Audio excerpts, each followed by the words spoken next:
Hola, buenas noches. Es un gusto tenerlos el día de hoy en este webinar correspondiente al mes de junio del Colegio de Nefrólogos de México. Es un gusto darles la bienvenida y recordarles el tema que vamos a revisar el día de hoy, que es anemia en la enfermedad renal crónica, la actualización de las guías Carigo. Recordando que la última actualización que tenemos de estas guías fue en el 2012. Entonces ha pasado ya un buen tiempo y bueno, en la era que tenemos actualmente de la nefrología, donde tenemos tanta evidencia, donde tenemos tantas moléculas que están impactando en la progresión de la enfermedad renal crónica, pues sin duda ampliar el abordaje de la anemia en las personas con enfermedad renal crónica, pues es una necesidad. Sin duda, ampliar los conocimientos sobre este tema es muy importante para nosotros como nefrólogos y justamente, pues para hablarnos de este tema, se encuentra con nosotros esta noche el doctor Antonio Méndez Durán. El doctor Antonio, pues es un líder de opinión en nuestro país, en México, en cuanto a la enfermedad renal crónica.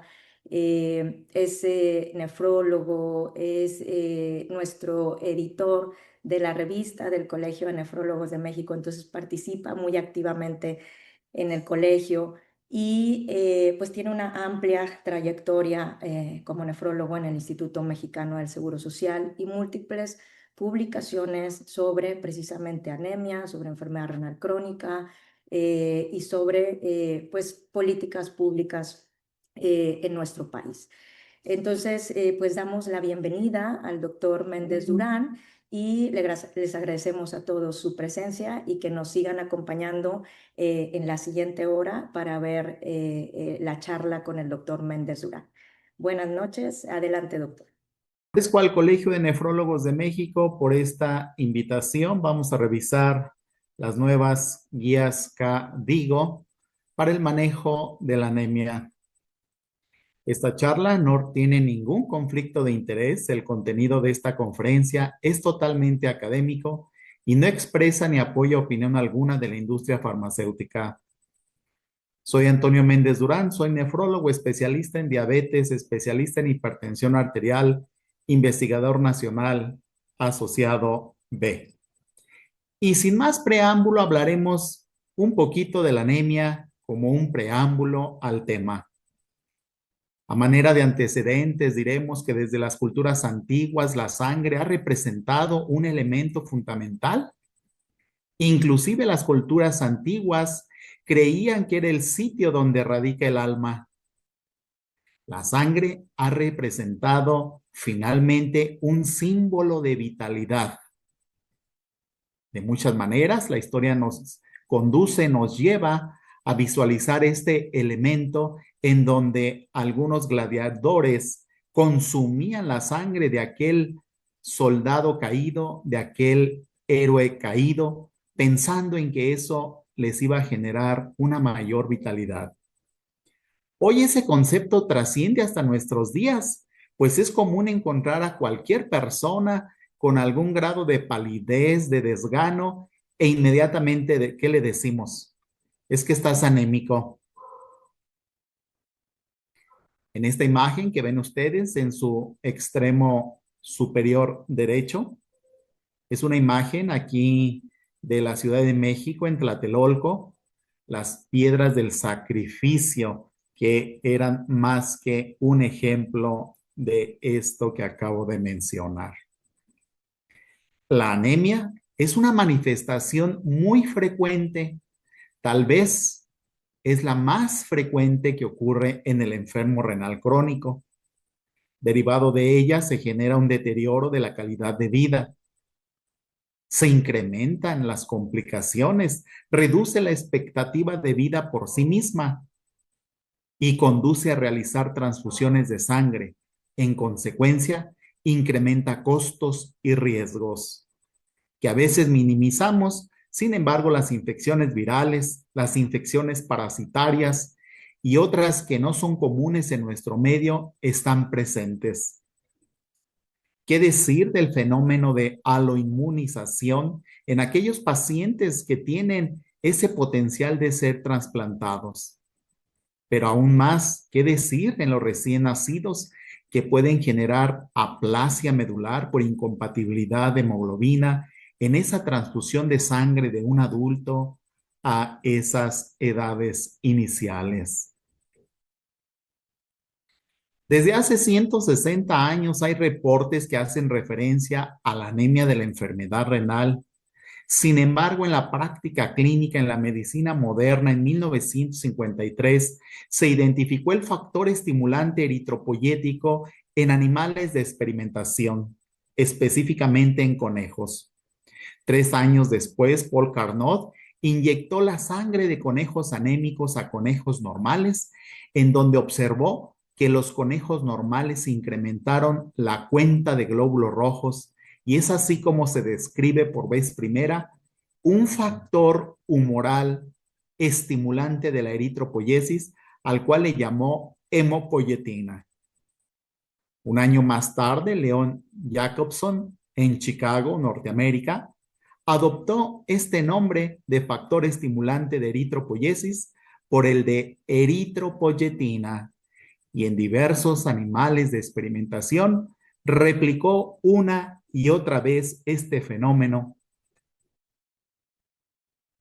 Para 1977 se identificó la eritropoyetina en orina de pacientes anémicos, y en 1983 se aisló el gen de la EPO humana, el cual se encuentra localizado en el cromosoma 7, y se clona por primera vez una glucoproteína que, expresada en las células ováricas del hámster chino, pudo replicar a la eritropoyetina de una forma totalmente humana. Para 1985, el uso de eritropoyetina recombinante humana se aplica por primera vez a pacientes anémicos en hemodiálisis con éxito.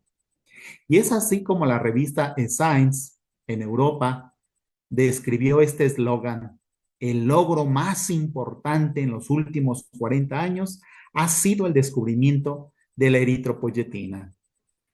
Los avances científicos tecnológicos en materia de ingeniería genética, ingeniería recombinante, pues han seguido su curso, y actualmente contamos con eritropoyetinas recombinante humanas, pero también sintéticas, en donde todo este proceso queda abandonado por uno diferente a nivel molecular, a nivel totalmente sintético, y en donde hasta este momento no se ha atribuido algún efecto colateral o alguna diferencia en el objetivo para el cual fueron diseñados los agentes estimulantes de la eritropoyesis, es decir, para incrementar los valores de la hemoglobina y del hematocrito. Gracias a la tecnología del microscopio electrónico de barrido, se lograron identificar estas células peritubulares renales, pero además, en su interior, a estas vesículas de contención, a esas vesículas que almacenan la eritropoyetina. Hoy reconocemos que la liberación de la eritropoyetina se da gracias a un fenómeno o a un mecanismo de retroalimentación negativa, en donde un factor estimulante de la eritropoyesis va a estimular la liberación de eritropoyetina, y esta sustancia va a estimular la médula ósea de los huesos, que antes se pensaba que eran los huesos largos, después se pensó que las metáfisis, etcétera, y hoy se reconoce que en realidad todos los huesos del organismo humano son productores de eritrocitos, algunos en mayor grado, algunos en menor grado. Hay que recordar que la vida media del eritrocito es de unos 120, 121 días, y que se ve afectada de acuerdo a esa velocidad de producción que está exigiendo el organismo. Y es así también como tenemos formas inmaduras, como son los reticulocitos, El proceso de maduración del eritrocito es de 10 a 12 días. Y una vez que se libera a la circulación periférica, es que lo vamos a encontrar por unos 4 meses. Sin embargo, los efectos de la uremia vulneran la pared, más que la pared, la membrana de esta célula, lo hacen vulnerable, se lisa y su vida media puede reducirse al 50%. Vamos a ver este ejemplo de un frotis de sangre periférica en donde estamos observando los glóbulos rojos de características normales que recuerdan a esa figura, a esa forma de una dona, de un disco bicóncavo, en donde sus extremos, su periferia, es más amplia, más densa, por lo tanto lo vemos a simple vista como un poco más teñido. Y el centro, que es delgado, pues menos teñido, más transparente. Esto es un frotis de sangre periférica normal, pero ahora estamos viendo un frotis de sangre periférica en donde este individuo tiene un déficit de hierro de manera importante. Así que ese almacén de la periferia se adelgaza, se reduce, o como lo queramos ver, ese centro se amplía. Pero, ¿qué decir de este frotis de sangre en donde vamos a encontrar diversas formas espiculadas, ovaladas, formas caprichosas que están siendo estas células vulneradas por el efecto de la uremia? No hay duda, el mayor beneficio que han tenido los agentes estimulantes de la eritropoyesis es básicamente en dos enfermedades.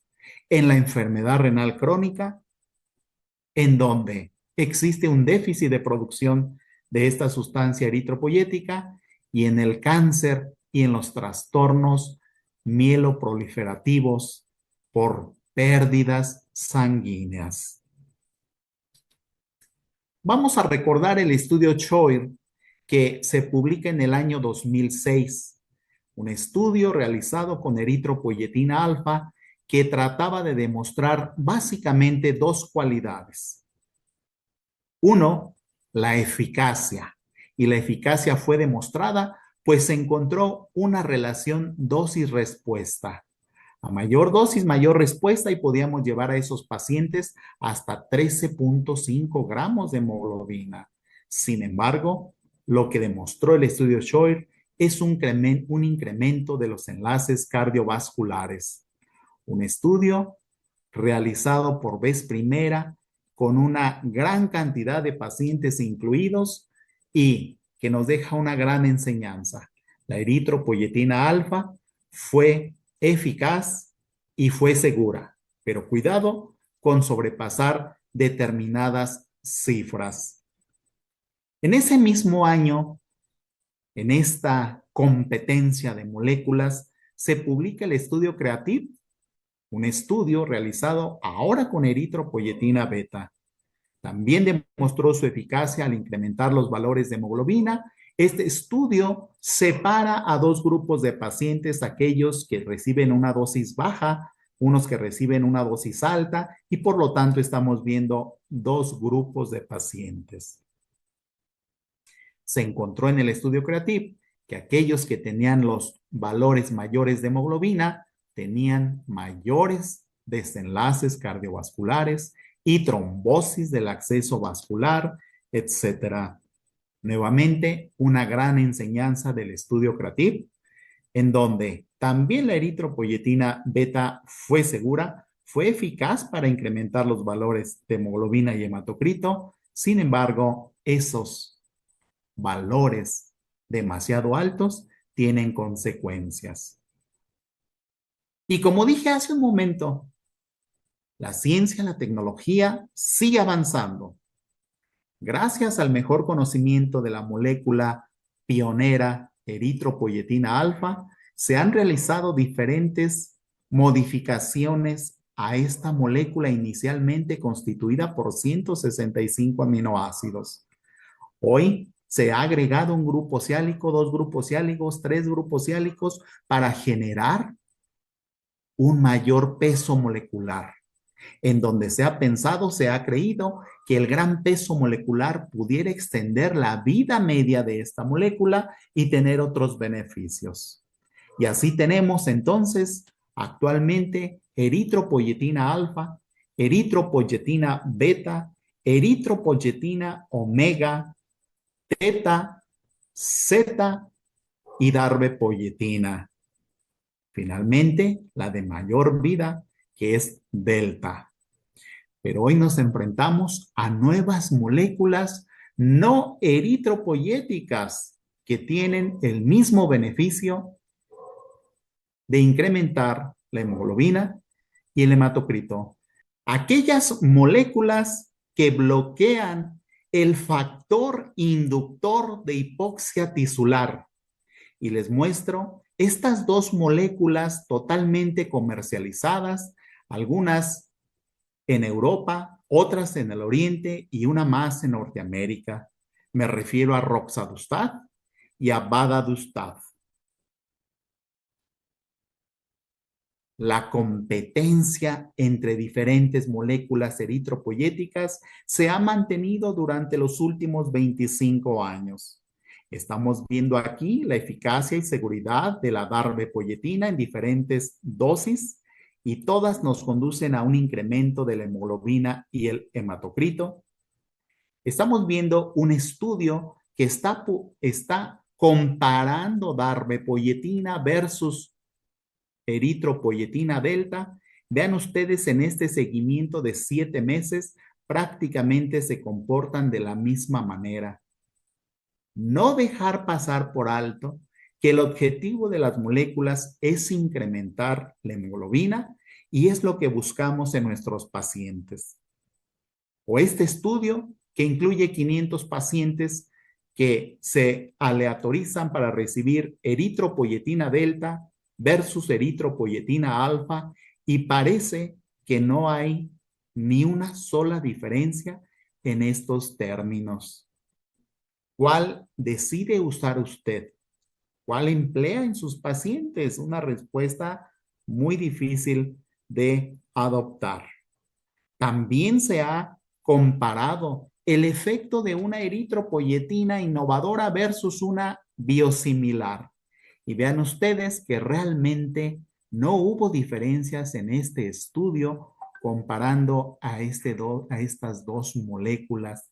Realmente pareciera una réplica en donde los datos están solamente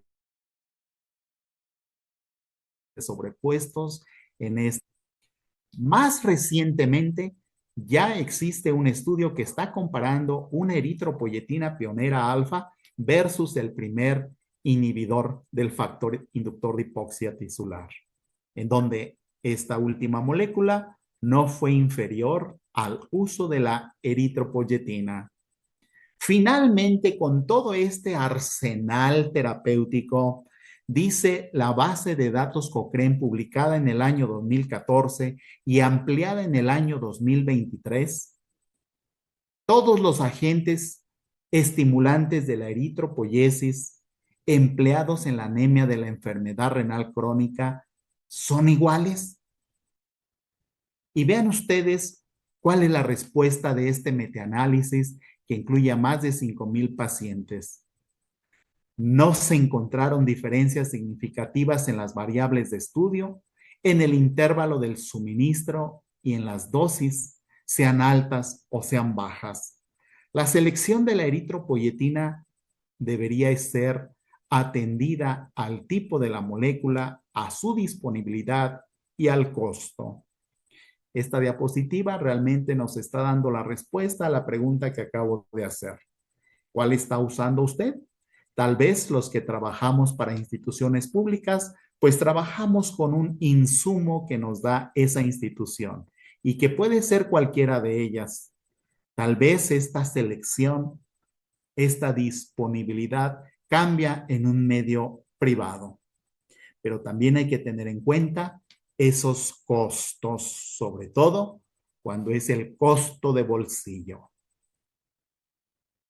Sin importar el agente eritropoyético, La evidencia publicada desde el año 2009 en este estudio dejó demostrado el doctor Regidor y su grupo de colaboradores que los valores menores de hemoglobina incrementan el riesgo de mortalidad. Ya no hablemos de riesgo cardiovascular, el riesgo de mortalidad. Pero ¿qué sucede con uno o con otro valor?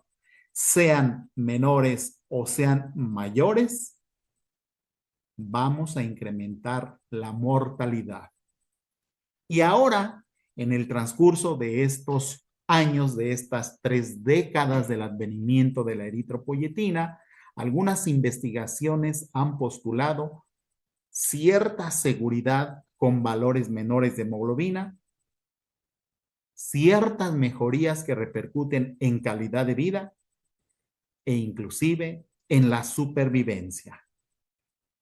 Diferentes guías han aparecido a través del tiempo y estamos viendo el resumen de Nephrology Dialysis Transplantation del año 2003. Imagínense, hace más de 20 años, en donde la comunidad europea proponía: si una persona tiene menos de 10 gramos, inicie el agente eritropoyético.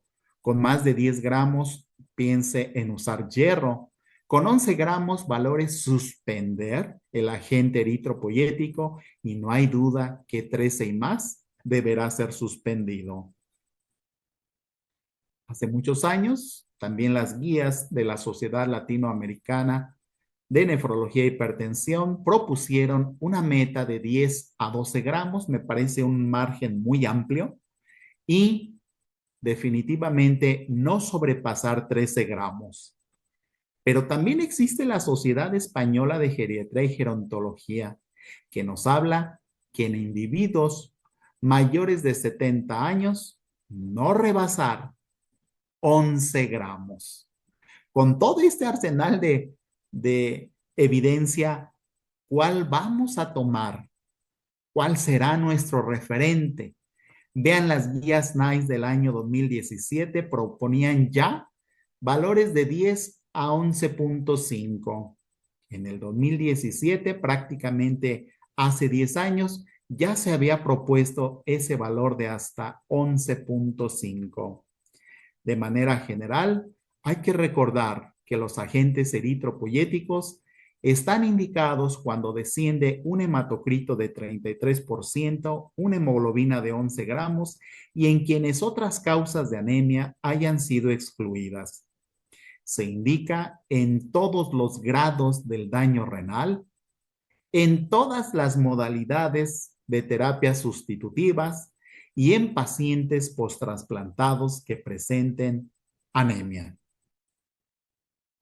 Recientemente se ha publicado por la guía KDIGO esta guía de práctica clínica para el manejo de la enfermedad renal crónica, que está realizada realmente en el año 2025 con datos de estudios hasta el mes de abril del año 2023 y que se libera en el 2026. Como ven, ya viene rezagada 3 años. Los coeditores, Jody El Babid, de la Universidad de Boston, Massachusetts, y el doctor Marcelo Tonelli, de Calgary, Alberta, en Canadá. Entremos a revisar algunos puntos interesantes de la guía KDIGO. Es una actualización de la guía del año 2012, 15 años después, prácticamente podemos decirlo. Ya lo había dicho, incluye estudios hasta abril del 2023. Tiene un capítulo dedicado al diagnóstico y evaluación de la anemia, uno al uso del hierro para tratar la anemia, otro al uso de agentes estimulantes de eritropoyesis, factor inductor de hipoxia tisular, uso de otros agentes y la transfusión sanguínea. Pues qué interesantes conceptos vamos a ir revisando y no precisamente van a distar mucho de lo que ya conocemos. Esta guía se pronuncia en decir que toda persona adulta, siendo hombre con menos de 13 gramos, debe ser considerado una persona con anemia y una mujer con menos de 12 gramos. Hay que considerar en cualquier grado de anemia la realización de una biometría hemática, una cuenta de reticulocitos, de terminación de ferritina y porcentaje de saturación de transferrina. Cuando un paciente presenta anemia severa, hay que pensar en esas pérdidas que pueden ser de origen ginecológico, la miomatosis uterina encabeza esta lista. Las causas urológicas que pueden ir desde problemas benignos prostáticos hasta cánceres renales y aquellos que son muy frecuentes que derivan del tracto gastrointestinal. Evaluación diagnóstica. Tenemos que hacer una cinética de hierro. Y aquí es donde se nos empieza a poner un poco complejo el panorama, ya que vamos a dividir aquellos pacientes que tienen diálisis o los que no tienen diálisis. Y los valores de ferritina van a ser diferentes para el paciente sin diálisis, siempre serán menores que para aquellos con diálisis. Por ejemplo, deficiencia de hierro sin diálisis, considere una ferritina menor a 100 y hasta 300 microgramos y un porcentaje de saturación de 25 a 40. Si el paciente tiene diálisis, una ferritina ideal menor de 500 y un porcentaje de saturación menor a 30. ¿Cuál es la frecuencia del monitoreo que sugieren estas guías? Comenzamos en una enfermedad renal crónica grado 3 y la frecuencia es anual. Una enfermedad renal crónica grado 4, semestral. Y una enfermedad renal crónica grado 5 con o sin diálisis, trimestral. Quiero hacer un paréntesis para recordar que el monitoreo del hierro en esta guía es sugerido de manera mensual. Como que no nos podemos desligar totalmente de esa monitorización, así lo consideraría yo. Sin embargo, bueno, se están viendo estas dos alteraciones, el déficit de hierro o la necesidad del uso del agente eritropoyético de manera separada. Como en las otras guías, debemos de buscar otras causas de anemia, pero no solamente buscarlas. La indicación es inicie un agente eritropoyético cuando haya descartado las causas secundarias de anemia. ¿Cómo lo podemos hacer? A través de ese listado, y hay muchas más causas que no están ahí, pero recuerden que el hipotiroidismo es muy frecuente, que el déficit de vitamina B12 y de folatos es demasiado frecuente en pacientes, sobre todo que reciben hemodiálisis. Y por qué no pensar en aquellos procesos que pueden ser malignos y que afectan tanto al hombre como a la mujer, y hay que considerar una electroforesis de proteínas. El uso del hierro. Nuevamente, una separación. En pacientes de hemodiálisis, busque intencionadamente el déficit de hierro. Si este paciente presenta una ferritina menor de 500 y una saturación menor de 30, es el momento de iniciar una reposición, y aquí se recomienda endovenosa con ese monitoreo mensual que ya había comentado. Sin diálisis, ferritinas menores a 100, ferritinas que va a ser diferente de acuerdo al porcentaje de saturación y que se recomienda una reposición oral o intravenosa. En pacientes con diálisis, monitoreo mensual. En pacientes sin diálisis, trimestral. Bueno, esto es lo que nos está proponiendo la guía KDIGO. ¿Qué piensan ustedes de esta frecuencia? Consideraciones generales ante el uso del hierro. Recordemos que se tiene un mayor requerimiento en pacientes hospitalizados, en donde influyen muchas cosas como la inflamación sistémica, como la misma dieta, como los días de estancia hospitalaria, en donde podemos tener sangrados no precisamente macroscópicos, sino microscópicos, en donde una infección puede estar presente clínica o subclínica. Pero lo importante, quiero llamar su atención, lo importante en el uso del hierro según esta guía, dice qué formulación emplear. Y parece que en México, porque no es un fenómeno del continente americano, es un fenómeno mexicano, en donde todos tenemos en mente que el hierro, bueno, para evitar conflictos precisamente, no diré los nombres, que un hierro pudiera ser más seguro y que otro hierro más inseguro. Y la guía dice, use el de su preferencia. Piense en los costos, en su eficacia y en su tolerabilidad. Al respecto, quiero presentarles este último metaanálisis, una revisión sistemática con metaanálisis del uso de todas las formulaciones de hierro que incluye 1,659 eventos colaterales. Es una publicación del año pasado en Kidney International Report y podemos ver en esta gráfica cómo la mayoría de los estudios cae al centro de la línea y nos dice no hay preferencia por el hierro, la formulación empleada. Creo que esta es una evidencia muy importante y que debemos de dejar a un lado ya si es una u otra molécula. Pero viene algo más. El inhibidor de prolil hidrolasa del factor inductor de hipoxia. En condiciones normales de oxígeno, esta enzima etiqueta al factor inductor de hipoxia para que se destruya.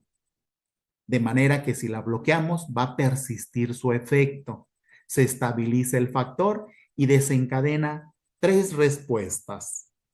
Aumento en la producción endógena de la eritropoyetina, disminuye los niveles de hepcidina mejorando la captación del hierro y estimula la creación de nuevos glóbulos rojos, es decir, de la eritropoyesis. Así que el punto número 3 de esta guía que nos habla del inicio del tratamiento con un agente eritropoyético o con un HIF, en ambos casos, descarte causas de anemia, así como aquellos factores de resistencia. Sin embargo, nos ofrece esta tabla exclusivamente para tener precaución con el uso de los HIF. Y dice, evidencia teórica o experimental de riesgo para desarrollar una progresión ¿de qué? De cáncer activo, de enfermedad renal poliquística, de una enfermedad proliferativa de la retina, de hipertensión pulmonar. Segundo grupo, el riesgo basado en perfil de eventos adversos en estudios clínicos. Prácticamente podemos ver todos los desenlaces cardiovasculares de tipo tromboembólico, trombosis venosa profunda, tromboembolia pulmonar, pero aparecen otras más. Y por ejemplo, ahí dice dermatitis exfoliativa, crisis convulsivas, hipotiroidismo. Algunos inhibidores del HIF han demostrado relación directa con cáncer tiroideo, con problemas tiroideos, por ejemplo. También nos menciona en el último cuadro, insuficientes datos para riesgo, se requieren estudios, no son aplicables a la población pediátrica y no hay suficiente evidencia en la anemia del post-trasplante renal. Entonces, estas recomendaciones de riesgo aplican específicamente para el HIV. ¿Cuándo iniciar un agente eritropoyético? Y la recomendación es anemia y enfermedad renal crónica grado 5 con diálisis cuando la hemoglobina se encuentre de 9 a 10 gramos. De 9 a 10 gramos. En enfermedad renal crónica sin diálisis, incluye trasplante renal y niños, la selección de la concentración de hemoglobina y del agente eritropoyético deberá considerar síntomas de anemia, el potencial beneficio de incrementar la hemoglobina y los efectos colaterales que pudieran presentarse tras el uso de una transfusión o del mismo agente eritropoyético. Nuevamente nos está dando la pauta para realizar una selección de acuerdo a nuestra preferencia. ¿Cuál es el mantenimiento? ¿Cuál es la meta de hemoglobina? La recomendación 3.3.1 nos dice hemoglobina 11.5. Recuerden que la guía NICE ya lo mencionaba en el año 2017. En niños con anemia, el tratamiento deberá ser individualizado y considere esos potenciales beneficios. ¿Cuál es la frecuencia? La ruta del suministro. ¿Cuál es el monitoreo? Para agentes estimulantes de eritropoyesis, el tratamiento será individualizado de acuerdo al peso, de acuerdo a la condición clínica. Y esta tabla es muy ilustrativa de las dosis. Vean ustedes, eritropoyetina alfa y beta, enfermedad renal crónica sin diálisis de 4,000 unidades a 10,000 unidades cada semana o inclusive quincenal. Para enfermedad renal crónica grado 5 con diálisis, 50 a 100 unidades por kilo 3 veces por semana. Lo mismo aplica para los biosimilares. La darbepoyetina, 40 a 100 microgramos cada 2 a 4 semanas y grado 5 en diálisis, 0.45 microgramos cada 2 semanas. ¿Qué pasa con la eritropoyetina delta? En enfermedad renal crónica sin diálisis, 0.6 miligramos por kilo o 50 a 120 miligramos cada 2 semanas. Recuerden que las recomendaciones es, una vez que alcanzamos la meta, podemos ya espaciar el periodo del suministro a 4 semanas. ¿Cuál es la dosis? ¿Cuál es la frecuencia de los HIPs? Como está muy completa esta tabla y que no vamos a revisar toda, quise plasmarla tal cual viene en la guía. Pero vean ustedes, es una gran familia que integra a esta nueva clase terapéutica. Daprodustat, desidustat, enarodustat, molidustat, roxadustat y vadadustat.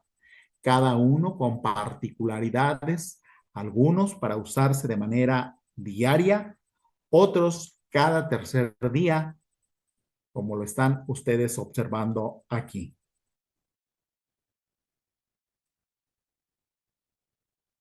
Se recomienda en todos los casos, sean agentes eritropoyéticos o los HIF, siempre use las dosis menores y vaya escalando según los resultados, pero también según el beneficio en los síntomas.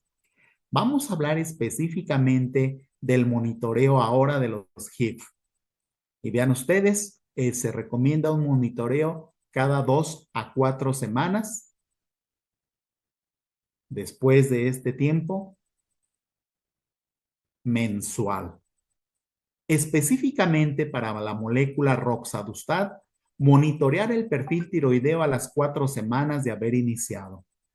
Fíjense, es muy pronto. En 4 semanas podemos tener problemas. Hay que vigilar ese perfil tiroideo. Suspender después de 3 a 4 semanas si la respuesta eritropoyética no es adecuada. Iniciamos un HIV. Si en 3 o 4 semanas no tenemos la respuesta esperada, la indicación es suspéndalo. Si tenemos un desenlace cardiovascular del tipo que sea o un cáncer recién diagnosticado, no se recomienda el uso del HIV. Hay que suspenderlo inmediatamente.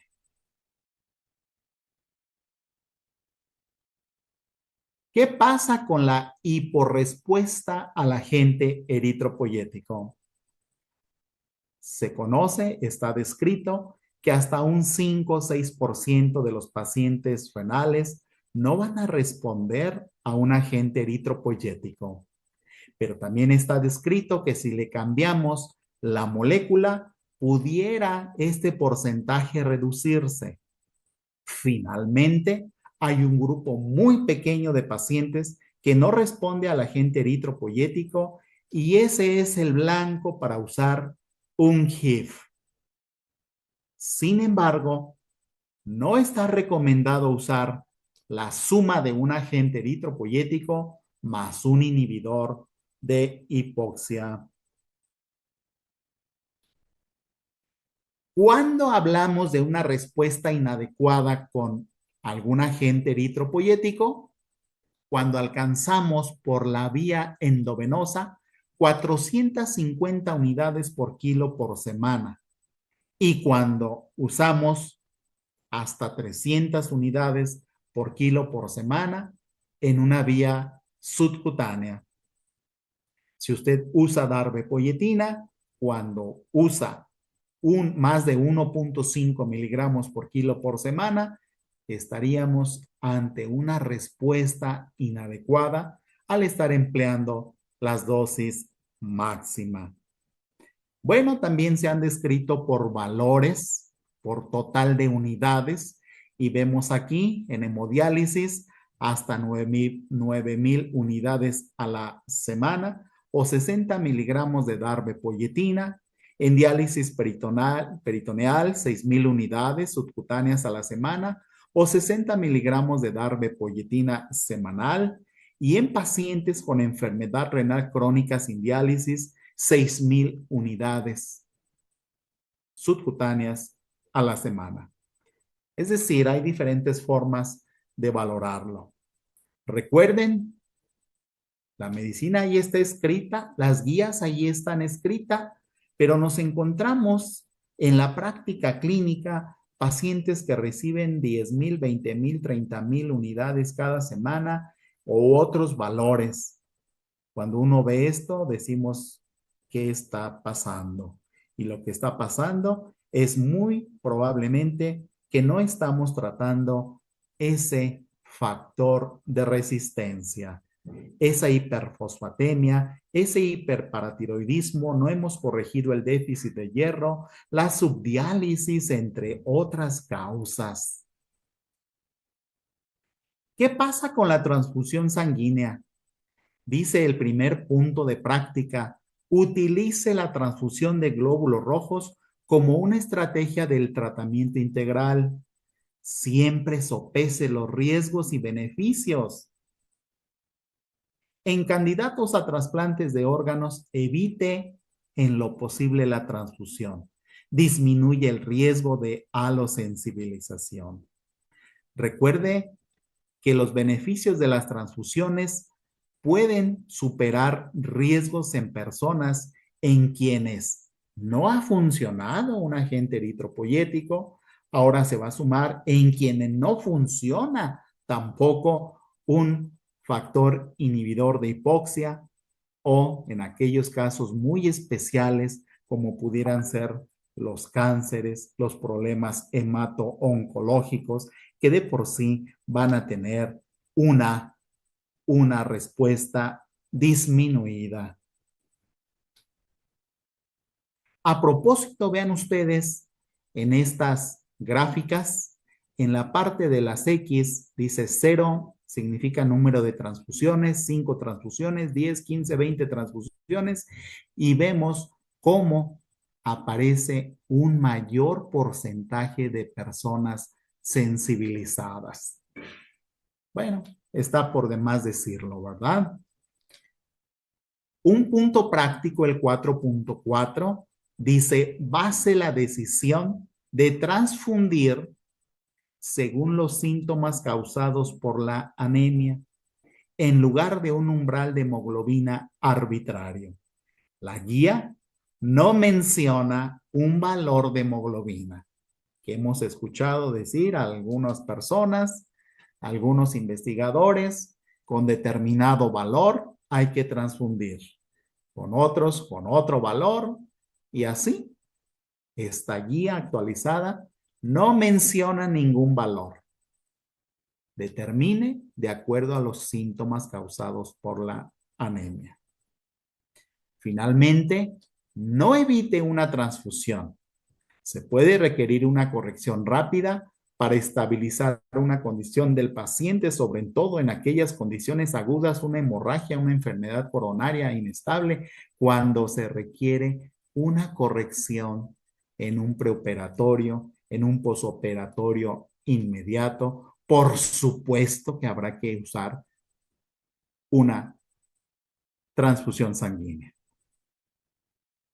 Casi para terminar, en esta tabla estoy resumiendo algunas cualidades del agente eritropoyético versus, si lo queremos llamar así, versus o a diferencia del factor de inductor de la hipoxia, y una es la vía del suministro. Actualmente los agentes eritropoyéticos los tenemos disponibles para uso endovenoso y subcutáneo. Y hemos visto, pues, la novedad, la innovación del agente no eritropoyético al ser suministrado vía oral. La frecuencia del suministro en los agentes eritropoyéticos es variable, puede ir de días a semanas, y el agente oral, como vimos en esta tabla un poquito compleja, puede ser una molécula que se da cada 24 horas, otras moléculas cada 48 horas. La indicación, no hay duda, para ambos, enfermedad renal crónica, síndromes mielodisplásicos, anemia del trasplante renal, pacientes en diálisis, y se va a sumar falla al agente eritropoyético a favor del HIV. ¿Cuáles son los costos de un agente eritropoyético? En México los reconocemos, algunos más accesibles, otros menos accesibles. Sin embargo, los HIV puede ser de moderado a alto. Se pudiera comparar el costo con una eritropoyetina innovadora, la de mayor costo. Ahí estaría compitiendo en costo. Vamos a concluir esta charla diciendo que en la enfermedad renal crónica y la anemia, hoy el uso de los agentes estimulantes de la eritropoyesis y de esta nueva clase terapéutica denominada factor inductor de hipoxia está plenamente demostrado. Algunas moléculas hemos visto con mayor evidencia, otras con menor evidencia. No hay duda, la dosis de inicio, menos de 9 gramos. La meta, 11.5 gramos. No combinar un agente estimulante más un HIV. Evitar la transfusión sanguínea en la mayor medida posible. siempre valorar el riesgo-beneficio de un agente eritropoyético, así como de la transfusión, y ahora se suma, así como del HIP, sobre todo ante aquellos pacientes de riesgo de generar un tromboembolismo. Y como en otros momentos, en otras épocas, en diversas clases terapéuticas, hoy nos enfrentamos a una nueva clase terapéutica que nos dará todo un reto y que el paso del tiempo es el que nos dará esa confianza para usarlo y, sobre todo, pues la disponibilidad para nuestros pacientes. Muchas gracias por su atención.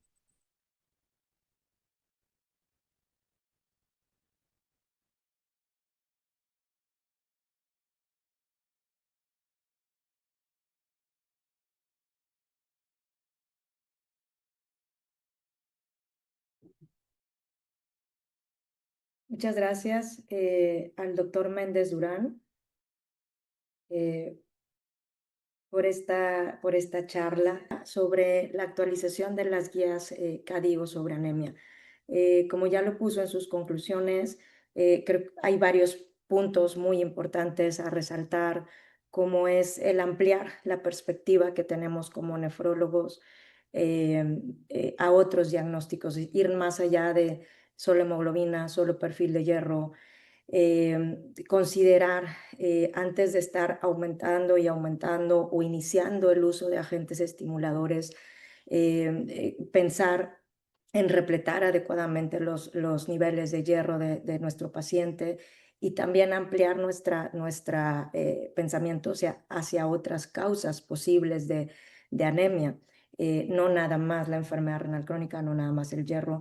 Y creo que un punto muy importante, como lo mencionaba en las últimas diapositivas, es pues la introducción de estas moléculas, de los inhibidores de la prolilhidroxilasa, que sin duda pues representan una nueva molécula en el arsenal terapéutico para tratar la anemia, pero que tenemos que ser muy cuidadosos en la selección del paciente porque tenemos que considerar el riesgo cardiovascular, que el paciente tenga una presión arterial adecuadamente controlada, el riesgo de trombosis.